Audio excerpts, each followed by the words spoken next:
A Polícia Civil do Piauí segue à procura do estudante de medicina Marcos Vitor Pereira, de 22 anos, que é acusado de cometer abuso sexual contra 4 crianças. A denúncia contra o estudante foi feita por uma advogada que afirma que a filha dela é uma das vítimas de Marcos. Hoje, com 13 anos, essa garota faz terapia para tentar deixar para trás os momentos de terror que viveu. O relato que você vai acompanhar agora mostra a angústia, o desespero e a revolta de uma mãe que teve uma filha abusada por um pedófilo. É muito duro você ver a sua filha no jeito que ela estava, do jeito que ela ainda está se recuperando. É muito duro, muito duro. Você acha que nunca vai acontecer com você, mas acontece. E acontece todos os dias, com várias outras crianças. Priscila é mãe de uma menina que hoje tem 13 anos, mas, segundo a mãe, os abusos começaram quando ela ainda era uma criança. Na época que aconteceu o primeiro episódio que a minha filha relatou, ela tinha 5 anos de idade numa viagem para o Uruguai. Ela só lembra da situação. Foi num quarto em troca de um jogo de celular, para ela jogar no celular dele.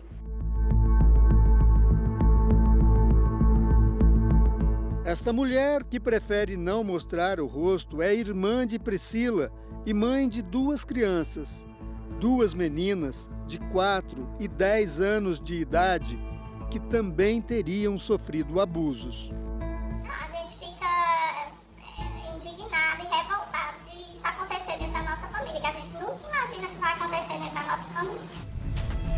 Nos 2 casos, o acusado de praticar os abusos é o mesmo, Marcos Vitor Aguiar Dantas Pereira, irmão por parte de pai das 2 meninas de 4 e 10 anos, primo da filha de Priscila e que teria abusado também de outras crianças, todas da mesma família. Foi uma cadeia de descobertas durante uns 2 meses, mais ou menos, a gente descobrindo que ele tinha abusado da minha filha, das 2 irmãs e de 2 primas. Hoje, Marcos Vitor tem 22 anos, é estudante de medicina e considerado foragido pela justiça.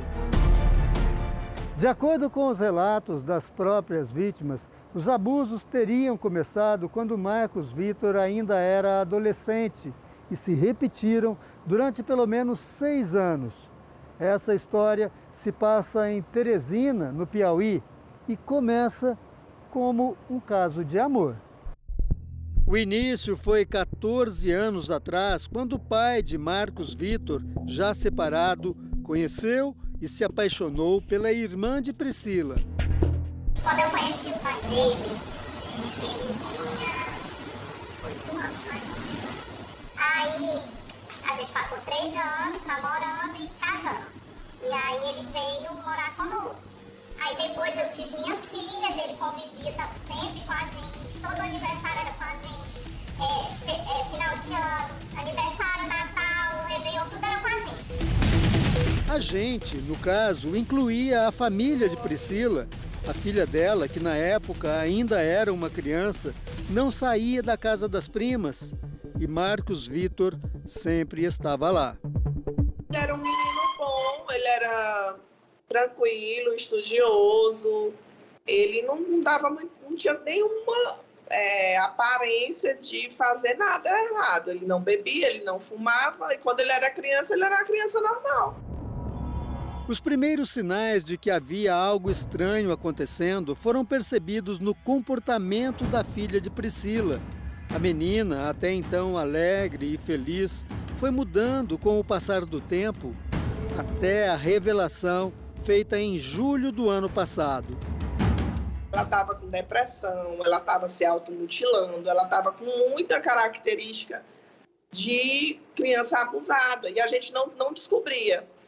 Aí, desse ano, ela teve uma tentativa de suicídio e a gente ficou perguntando, investigando, perguntando, até quando ela conseguiu falar para uma outra prima, que também foi abusada, e essa outra prima que falou para a gente. São sintomas de um forte e importante desequilíbrio emocional. A revelação aconteceu quando Marcos Vitor já vivia em Manaus, onde fazia faculdade de medicina. A partir do relato da menina, veio a suspeita de que algo parecido poderia estar acontecendo também com as irmãs do rapaz por parte de pai. As duas meninas, uma de 4 e outra de 10 anos de idade. Quando eu soube, eu mandei uma mensagem para ele. Foi quando ele tocou no nome da minha filha. E aí, quando eu conversando com a minha mãe sobre isso, ela também falou. Vê com as meninas se aconteceu alguma coisa. Aí eu fui questionar. Foi quando ela, chorando e tremendo, ela me disse que tinha sido o irmão dela, que tinha abusado dela. No texto ele diz: essa foi uma parte escura da minha vida que me envergonha muito e que eu não queria voltar. Não existe nada que justifique o que aconteceu, nada que me exima. Eu só posso pedir perdão para você e para toda a família que sempre me acolheu muito bem. Aqui ele diz: nunca neguei, nem vou negar nada. Não vou cometer o erro de ainda mentir. Ele também declara o amor pelas irmãs. Elas são minha vida. Não posso ver uma criança na UBS que eu digo o quanto eu tenho saudades delas.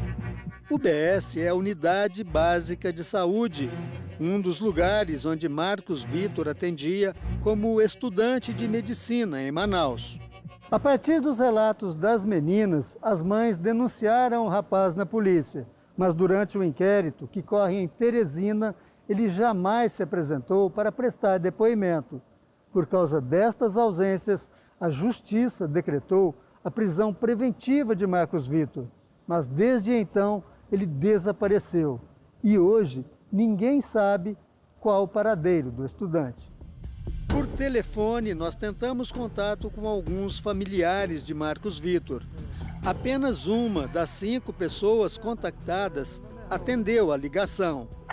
Eu sou repórter do programa Domingo Espetacular da TV Record, São Paulo. Tudo bom, seu Raul? Mas disse que não tem nenhuma informação a respeito do caso. Sobre esse caso, eu nem sei o que falar, eu nem tenho o que falar. A delegada que cuida do caso, da Delegacia de Proteção à Criança e ao Adolescente, disse que tem provas robustas contra o estudante. A Polícia Civil tem provas suficientes demonstrando a materialidade e a autoria de todos os crimes. Representou-se pela prisão preventiva que foi decretada e que os mandados estão abertos e o acusado é considerado foragido pela polícia. E houve, inclusive, alertas em todos os aeroportos brasileiros. Ao longo da investigação, outras vítimas surgiram. A oitiva dessas vítimas, de uma testemunha menor de idade, a gente descobriu que essa testemunha também tinha sido vítima. E a gente pediu a abertura do procedimento, só que a gente verificou que, no caso dessa vítima, tinha sido em outra cidade e o procedimento está ocorrendo lá. A produção do Domingo Espetacular entrou em contato com a defesa de Marcos Vitor. Por mensagem de texto, os advogados disseram que não podem se manifestar sobre o caso e que o processo tramita em segredo de justiça. Através de uma rede social, Marcos Vitor também se manifestou. Disse que não está foragido e que mora há quase 2 anos em Manaus por causa dos estudos. Afirmou ainda que as autoridades têm todos os dados necessários para notificarem ele ou a defesa dele quando for necessário. Por fim, agradeceu as pessoas que estão o apoiando.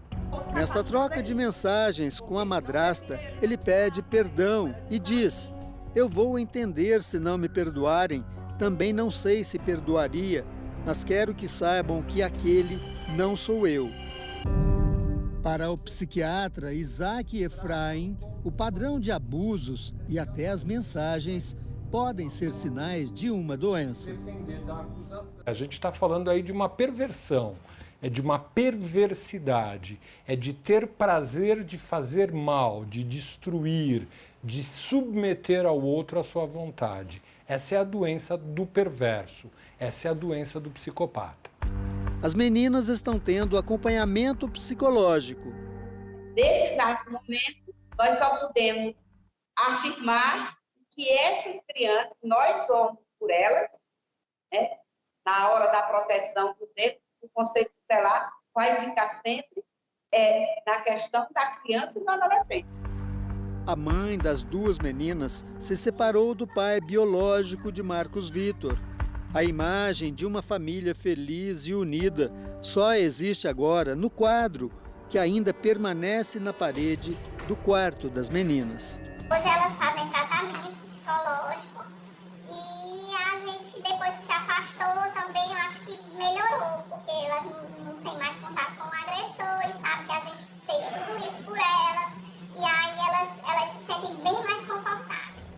A gente quer que ele seja preso, porque a sociedade precisa dessa prisão. Então ele não vai parar. Quando tiver criança perto dele, ele vai abusar.